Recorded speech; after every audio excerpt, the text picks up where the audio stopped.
अब देखिए, आज आपने अखबारों में पढ़ा होगा, सुप्रीम कोर्ट ने एक निर्णय दिया। हेडलाइन खबर बननी चाहिए थी, लेकिन कोने में पड़ी है। आप मुझे बताइए, जो कानून आप पर लागू होता है, वो कानून मोदी पर लागू होना चाहिए कि नहीं होना चाहिए? होना चाहिए कि नहीं होना चाहिए? जो कानून हिंदुस्तान के सामान्य नागरिक पे लगता है, वही कानून देश के प्रधानमंत्री पर लगना चाहिए कि नहीं लगना चाहिए? इसमें कोई भेदभाव होना चाहिए क्या? क्या मोदी प्रधानमंत्री बन गया तो उसको स्पेशल राइट होना चाहिए क्या? उसको विशेष अधिकार होना चाहिए क्या? ये परिवार चार चार पीढ़ी से विशेष अधिकार भोग रहा है भाइयों। मैंने लाल लाइट निकाल दी, लाल लाइट, तो भी उनको परेशान हुई। मुझे बताइए, लाल लाइट निकाल दी, किसी ने आत्महत्या की क्या? कोई मर गया क्या? ये सब ऐसे ही खैरखा बनकर के घूम रहे थे, लोगों पर रौब झाड़ते थे। अरे सामान्य मानवी की तरह जी नहीं सकते क्या? ये मैं इसलिए कर पा रहा हूं क्योंकि मैं आपके बीच में से आया हूं, आप में से बड़ा हुआ हूं। भाइयों बहनों, आज आपने कोने में अखबार में खबर देखी होगी, करोड़ों रुपयों का गफला, इनकम टैक्स में फर्जी कंपनियों के नाम पर गफला, और उनकी सरकार के समय सारी फाइलें बंद कर दी थी। मां बेटे की फाइलें बंद, मां बेटे ने जो लिख के दिया, अफसरों ने उसी को साइन कर दिया। हम आए, लोग मुझे पूछ रहे थे कि मोदी जी, आप तो 2014 में भ्रष्टाचार की बात बताते थे, क्या किया? आपका हक है कि नहीं है? मुझे करना चाहिए नहीं करना चाहिए? और वो काम देश हित का है कि नहीं है? किसी के साथ हमारा अन्याय करने का इरादा तो नहीं है ना? आपको विश्वास है ना? तो मैंने अफसरों को कहा, भाई ये नहीं चलेगा, अगर मोदी की भी गड़बड़ करता है तो उसको भी ठीक करो, और अगर ये नामदार परिवार गड़बड़ करता है तो उसको भी ठीक करो।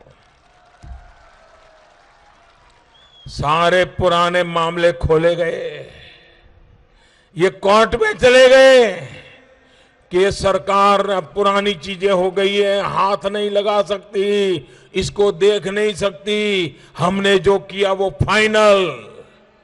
क्यों भाई? झूठ किया वो भी फाइनल, चोरी की वो भी फाइनल, लूट चलाई वो भी फाइनल। भाइयों बहनों, कल सुप्रीम कोर्ट में भारत सरकार जीत गई, और सुप्रीम कोर्ट ने कहा कि उनके सारी पुरानी चीजें खोलने का भारत सरकार को हक है। अब मैं देखता हूं कितना बच के निकलते हो। भाइयों बहनों, क्या कभी किसी ने सोचा था कि ये नामदार परिवार जो चार चार पीढ़ी देश पे राज किया हो, इस देश में ऐसे राग दरबारियों की फौज है, हिंदुस्तान के हर कोने में राग दरबारियों की एक फौज है, जिन्होंने दो दो तीन तीन पीढ़ी, इन चार पीढ़ी से मलाई खाई है, माल खाया है, उनका नमक खाया है। वे आज भी उनकी सेवा करने में लगे हुए हैं। क्या कभी किसी ने सोचा था ऐसे चार चार पीढ़ी से देश को चलाने वालों को एक चाय वाला,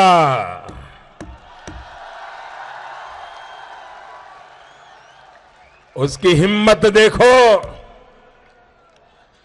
एक चाय वाला उनको अदालत के दरवाजे पर ले गया, और आप भाइयों बहनों ये ईमानदारी की जीत है, देश के मेहनत कश इंसान की जीत है, देश के लिए जीने मरने वाले पसीना बहाने वालों की जीत है कि 4 पीढ़ी से देश पर राज करने वाले लोगों को कोर्ट के दरवाजे पर जाना पड़ा और करोड़ों रुपयों की हेराफेरी के मामले में जमानत पर बाहर निकले हैं, जमानत पर।